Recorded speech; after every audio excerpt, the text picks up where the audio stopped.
maka dia harus mengkodoknya 2 bulan puasa berturut-turut dan mengeluarkan sedekah kifarat kepada 60 fakir miskin. Mata aja bisa membatalkan puasa.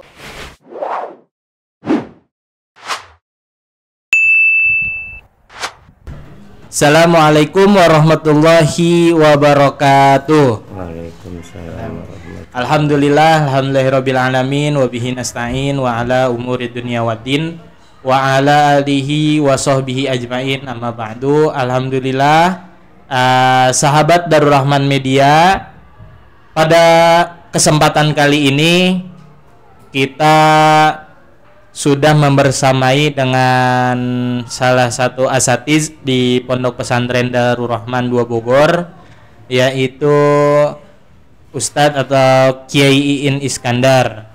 Assalamualaikum Ustadz. Waalaikumsalam warahmatullahi wabarakatuh. Sehat Ustadz? Sehat, alhamdulillah. Lebih seger Ustadz ya dari sebelumnya. Alhamdulillah. Beliau ini lulusan Pondok Pesantren Darur Rahman juga, cuman angkatan sepuh ya Ustadz ya. Angkatan berapa Ustadz Antum? 9. Angkatan 9. Ya.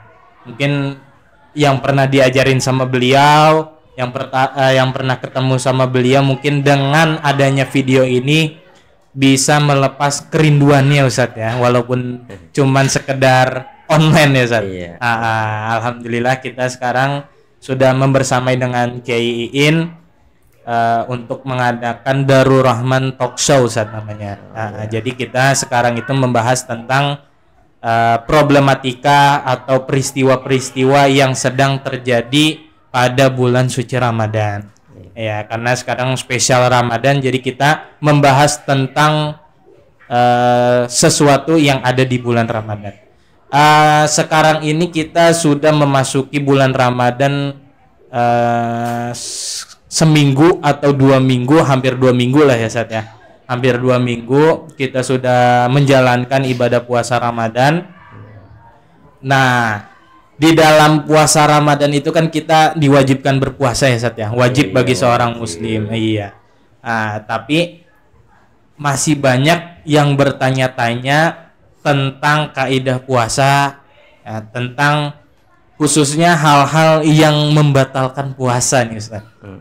Jadi kita itu masih bingung ketika kita melakukan suatu hal, apakah hal-hal tersebut itu bisa membatalkan puasa atau tidak, atau cuman mengurangi pahala puasanya, atau memang fix itu batal puasanya Ustaz.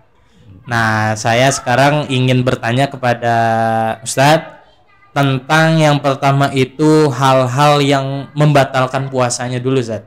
Apa aja sih Ustadz yang sesuatu yang bisa membatalkan kita dalam berpuasa, khususnya di bulan suci Ramadan ini Ustadz?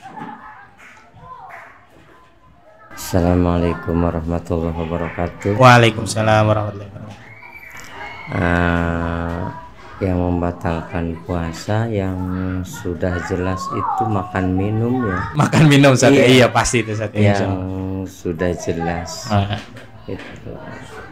Jadi tapi di samping makan minum ada yang tidak dimakan dan tidak diminum juga, ada yang membatalkan juga. Ya, seperti ada seseorang misalkan murtad atau keluar dari Islam juga sudah membatalkan. Sudah membatalkan puasa. Dia lagi berpuasa terus murtad gitu ya. Iya, batal puasanya. Bahkan jadi salah satu dari ada sebagian yang membatalkan puasa lagi keluar yaitu ada yang masuk dari salah satu lubang yang 2 di bawah itu, artinya kubul dan dubul, itu juga termasuk membatalkan. Gitu kalau ada yang masuk dari situ, baik itu berupa cairan maupun berupa benda keras, begitu itu termasuk membatalkan. Bahkan ya puasa itu kan boleh dikata, kalau kata para ulama ada puasa am, ada puasa khos ya. Gitu, puasa umum ada puasa khusus. Kalau puasa umum seperti kita nggak makan, nggak minum itu. Artinya kalau puasa khusus itu ya puasa orang-orang yang hebat lah. Di karangan para aulia, para ulama. Sebab kalau puasa khos itu istilahnya mata aja bisa membatalkan puasa, dalam arti membatalkan maksiat mata itu bisa membatalkan puasa dalam arti mengurangi pahala. Itu atau lisan begitu, gibah membicarakan orang lain kan itu juga membatalkan pahala puasa, aturan berlipat ganda jadi kurang begitu. Itu banyak sekali yang membatalkan puasa ya kalau kita kaji. Berarti kalau misalkan puasa orang yang khusus itu bahasanya kayak matanya juga ikut berpuasa, telinganya ikut berpuasa gitu ya, lisannya ikut berpuasa, bahkan anggota badan yang lain juga ikut berpuasa ya, seperti kayak kaki segala macam kan takut melangkah ke hal-hal yang tidak baik mungkin di dalam berpuasa, ke jalan kemaksiatan. Kalau misalkan puasa am itu bahasanya seperti apa sih? Iya, cuman menahan lapar doang, begitu, tidak makan, tidak minum gitu kan. Itu puasa sudah umum gitu semuanya. Ya seperti kita gitu ya, ya mungkin yang masih derajatnya mungkin am gitu, kita menahan lapar, menahan haus gitu. Iya, itu puasa am itu namanya, kan tadi bilang ada puasa am, ada puasa khos gitu. Jadi kalau misalkan hal-hal yang membatalkan puasa itu, nah saya mau nanya yang membatalkan puasa sama yang mengurangi ibadah puasa nih, Sat. Jadi misalkan kita bahasanya mungkin masih derajatnya mungkin masih am gitu, Sat. Jadi ketika kita misalkan kita lagi sedang berpuasa, ya kita menahan lapar, menahan haus dengan niat berpuasa, tapi kita mungkin dibisikin oleh syaitan misalkan, nafsu kita belum dikendalikan, kayak misalkan kita gibah segala macam, atau misalkan kita menghina. Nah itu termasuk yang membatalkan puasa atau mengurangi pahala puasanya. Oh, jadi secara puasa am itu sah-sah aja ya gitu. Secara puasa khos itu memang tidak sah, artinya tetap puasanya dikurangi pahalanya ketika gibah gitu, ketika maksiat, tangannya maksiat, atau bahkan di dalam makannya aja kita pola makannya harus dijaga, jangan sampai dari barang yang haram. Betul. Itu termasuk puasa juga. Ya. Berarti yang benar-benar dibilang batal puasanya itu kayak seperti makan, minum ya, Sat. Terus masuk ya, Sat. Masuknya sesuatu ke dalam dua lubang itu ya, Sat.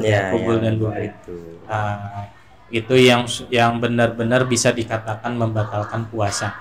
Nah, kalau misalkan, mohon maaf Sat sebelumnya kalau misalkan ada bahasa yang lebih tidak pantas segala macam, cuman ini saya mewakili mungkin sahabat Darul Rahman Media juga ingin menanyakan, Sat. Jadi ketika seorang suami istri, ketika sudah sah menjadi suami istri, terus menjalankan ibadah puasa, jika ada misalnya, walaupun mungkin kemungkinan tidak ada, cuman takutnya ada gitu, jika ada yang puasanya itu batal karena adanya, maaf Sat, jima, hubungan suami istri, itu apakah mengganti puasanya itu sama seperti hal yang lain atau berbeda, Sat? Karena kan ini agak lebih nyentrik lah gitu, Sat ya. Itu gimana, Sat? Oh, itu cara mengkodoknya itu kalau ada seseorang yang puasa terus batalnya dengan lantaran jima begitu ya. Kalau makan aja kan enggak harus ada kiparat ya. Oh, iya. Nah, dia kalau batalnya lantaran jima, maka dia harus mengkodoknya 2 bulan puasa berturut-turut dan mengeluarkan sedekah kiparat kepada 60 fakir miskin. Gitu. Berarti dia berbeda ya Ustaz, cara Berbeda. membayar puasanya ya? Iya, kalau memang dia batalnya dengan hubungan suami istri. Tapi kalau bukan dengan suami istri, hanya misalkan karena malas aja dia, maka tetap dia harus mengkodok seperti biasanya. Tapi tetap dia berdosa kalau memang disengaja. Begitu. Berarti batalnya puasa dengan disengaja atau tidak disengaja itu mempengaruhi pahala atau dosanya Ustaz? Jelas. Jadi misalkan kita, kalau misalkan ada orang yang lagi capek, misalkan kerja seharian, terus misalkan perutnya pun keroncongan gitu, terus dia makan dengan sengaja, itu dia tetap wajib membayar puasanya, tapi dia tetap mendapatkan dosa atau gimana? Ya, kalau dia memang sudah tidak kuat secara fisik, ya bisa dikatakan darurat seperti itu.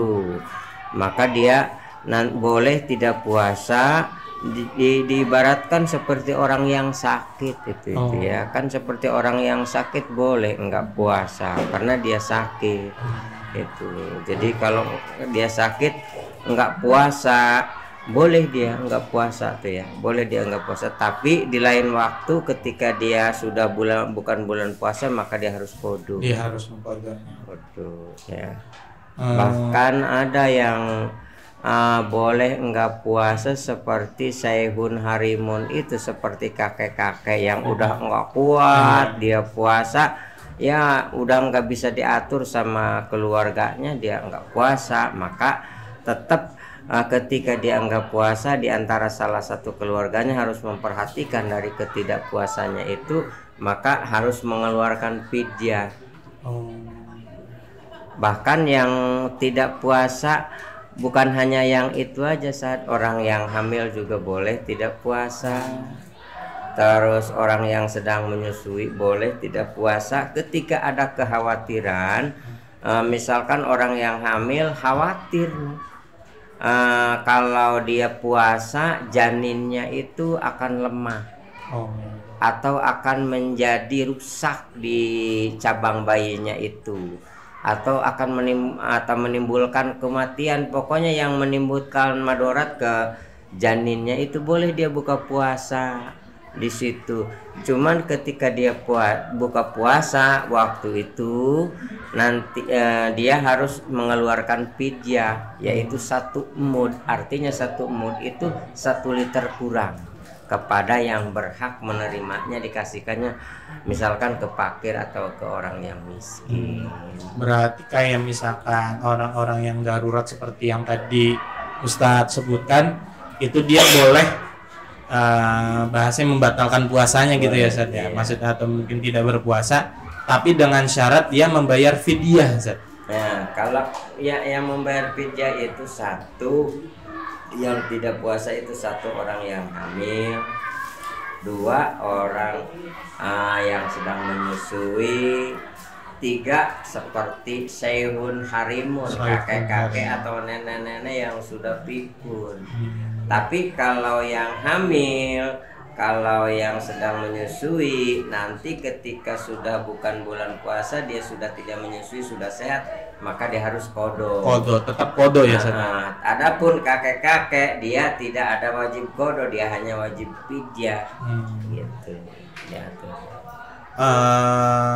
Kalau misalkan tentang qodho itu ada batasannya nggak Ustaz? Misalkan dari bulan puasa Ramadan ada batasannya nggak? Maksudnya batasnya sampai 1 bulan misalkan waktu qodhonya itu selama 1 bulan setelah bulan Ramadan, atau terserah atau bebas gimana? Ya, qodho itu sebenarnya bebasnya, cuman sebaiknya kan lebih cepat, Lebih bagus gitu. Jadi ikan sepat, ikan bagus. Jangan lupa ikan lele. Itu lebih cepat, lebih bagus. Itu jangan bertele-tele begitu tes gitu. Misalkan nih bulan Syawal nih ya, udah beres lah bulan Syawal misalkan. Nah, baru kita sempat. Nah, boleh cepet-cepet puasa. Bahkan kan di dalam puasa itu kalau di saya itu ada istilah nyawalan ya. Nyawalan. Jadi 6 hari setelah Lebaran itu, 6 hari setelah Lebaran biasanya nyawalan namanya 6 hari. Maka kalau dia masih punya kodok, sebaiknya kodok dulu, baru nyawalan. Ya, bulan Syawal itu. Berarti mendahulukan kodok dulu ya? Iya, sebab kodok kan wajib hukumnya. Kalau istilah nyawalan itu sunnah hukumnya. Berarti bisa dibilang ketika dia misalkan ada yang batal ketika bulan Ramadan, terus dia di luar bulan Ramadan mungkin setelah Syawal itu dia puasa Senin Kamis misalkan, puasa sunnah, tapi sedangkan dia belum membayar puasa di bulan Ramadan, itu gimana Seth? Itu lebih baiknya dikodok dulu. Berarti mendahulukan yang wajib ya Seth ya? Iya, mendahulukan yang wajib dulu, baru dia melaksanakan sunnah. Itu yang lebih baiknya. Betul. Berarti mungkin sahabat Darul Rahman Media, mungkin khususnya wanita ya saat biasanya banyak karena mungkin ada haid seperti itu, mungkin ketika ingin mengqadha bulan Ramadan sebaiknya mendahulukan yang wajib dulu ya Seth. Iya. Mendahulukan yang qadha dulu, baru setelah itu ketika puasa-puasa yang batal ketika bulan Ramadan itu sudah diqadha semua, baru kita puasa sunnah misalkan ya Seth ya. Jadi mungkin lebih baiknya seperti itu.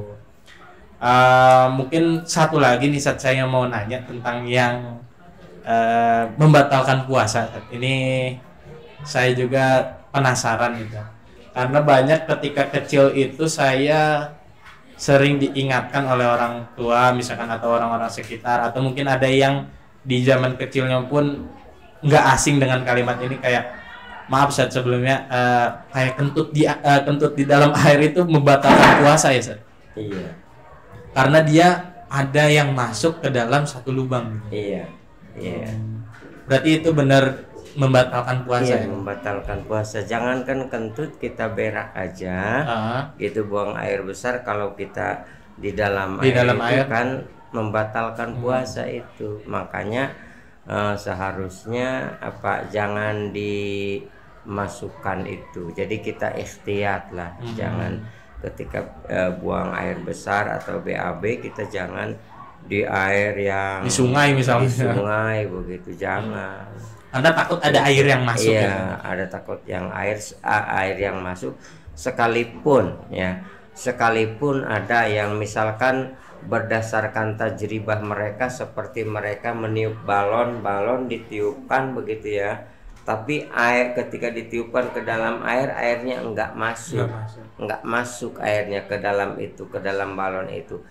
Tetap itu kalau di dalam kitab itu dinyatakan batal hukumnya. Itu sebab itu kan berdasarkan ijtihad para ulama mujtahid mutlak. Kalau kita hanya tajribah begitu aja. Dan lain pula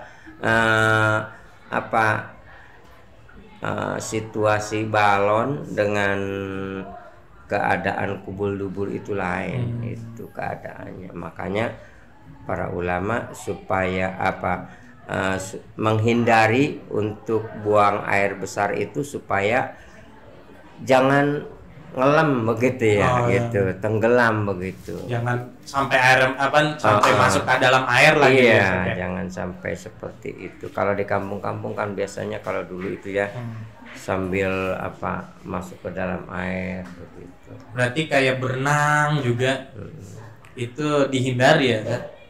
Iya, berenang dihindari sebab takut masuk ke dalam hidung. Kalau istilah bahasa Sunda takut kebesekan ya, apa namanya? Saya nggak tahu tuh. Apa ya kebesekan itu? Iya. Ntar kita cari deh. Iya, itu kalau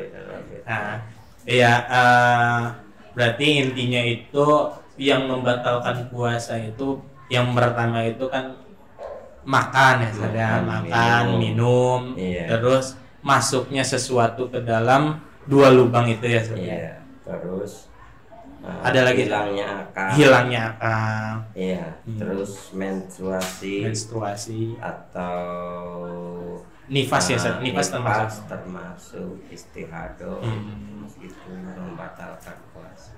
Iya, soalnya mungkin sahabat Rahman Media juga masih yang bertanya-tanya gitu, saat makanya saya mengajukan untuk menanyakan pertanyaan seperti ini. Jadi masih ada yang bingung ketika ada sesuatu hal yang membatalkan puasa atau cuma mengurangi pahala puasanya gitu. Itu cuman alhamdulillah tadi sudah dijelaskan oleh Ustaz Iin dengan jelas ya Ustaz ya, walaupun sedikit guyonan gitu Ustaz. Alhamdulillah, mudah-mudahan kita puasanya lancar. Amin. Ya, mudah-mudahan puasanya sampai akhir tidak ada halangan ya Ustaz ya. Ya mungkin itu tadi ada beberapa pelajaran yang bisa kita ambil. Yang pertama itu hal-hal yang membatalkan puasa. Ya tadi sudah disebutkan seperti makan, minum, kemudian masuknya sesuatu ke dalam 2 lubang, hilangnya akal, haid, nifas dan lain-lain. Dan adapun hal-hal yang mengurangi pahala puasanya juga seperti tadi disebutkan ya, untuk kita menjaga mata ya, menghindari ghibah segala macam, bahkan ada 2 macam puasa ya Ustaz ya, puasa am dan puasa khos. Kalau misalkan ada saat saya pernah dengar itu puasa khususil khusus ya, itu lebih tinggi lagi. Itu lebih tinggi lagi. Jadi ada am, ada khos, ada khususil khusus. Itu puasanya para ambiya, para nabi itu mah. Itu enggak saya ceritakan itu karena itu mungkin terlalu tinggi kita ya susah lah kita gitu. Ya kita mah yang penting mencegah yang satu, tidak makan, tidak minum, artinya mengalihkan makan aja ke malam gitu ya. Puasa kita terus kedua ya paling kita menghindari ghibah, menghindari hal-hal yang tidak diinginkan oleh agama gitu, supaya jangan mengurangi pahala puasa begitu bagi kita malah. Berarti ada puasa am dan puasa khos gitu ya. Ada puasa khusus gitu. Cuman kita tetap menghindari hal-hal yang tidak diinginkan oleh agama gitu ya Ustaz. Cuman terus tadi kita dapat pelajaran juga tentang mengqadha puasa Ramadan, karena kan puasa Ramadan itu wajib. Jadi bagi yang tidak melaksanakan bulan puasa di bulan suci Ramadan dengan alasan tertentu, maka dia wajib mengqadhanya di luar bulan suci Ramadan gitu, seperti itu. Dan adapun cara membayarnya ada yang sedikit berbeda tadi yang dijelaskan oleh Ustaz Iin, itu ketika ada suami istri yang batal puasanya itu mungkin karena jima, hubungan suami istri itu dia qadhanya itu kifarat ya Ustaz. Harus pakai kifarat, harus 60 fakir miskin ya Ustaz ya, atau dan 2 bulan berturut-turut berpuasa secara berturut-turut itu agak berat nih, mungkin lebih baik dihindari ya Ustaz ya, ditahan dulu ya Ustaz ya. Iya mungkin karena mengqadhanya itu berbeda dengan qadha yang lainnya. Mungkin qadha yang lainnya sekedar berpuasa seperti di bulan suci Ramadan, cuman karena kalau jima itu dia harus dengan kifarat gitu. Ataupun tadi kita juga sudah mendapatkan pelajaran seperti orang-orang yang diperbolehkan untuk tidak berpuasa tapi dia harus membayar fidyah, mungkin seperti ibu hamil ya, atau keadaan darurat yang lainnya. Mungkin itu aja kali ya Ustaz ya.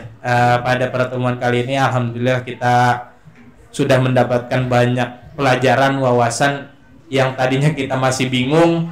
Alhamdulillah sudah dapat penjelasan dari beliau yang sudah sangat komplit insyaallah. Mungkin sahabat Darul Rahman Media juga bisa mengambil ilmu dan wawasan beliau. Kurang lebihnya itu aja Ustaz. Mohon maaf sebelumnya kalau misalkan ada kalimat-kalimat yang tidak enak atau kalimat-kalimat yang tidak pantas gitu. Terima kasih sebelumnya kepada Al-Mukarram Ustadz Iskandar. Semoga beliau selalu disehatkan badannya, Amin. Dipermudah segala urusannya. Ya, mungkin itu aja. Ya, saya juga mohon maaf barangkali ada yang tidak sesuai dengan pandangan-pandangan dari sahabat DR Media.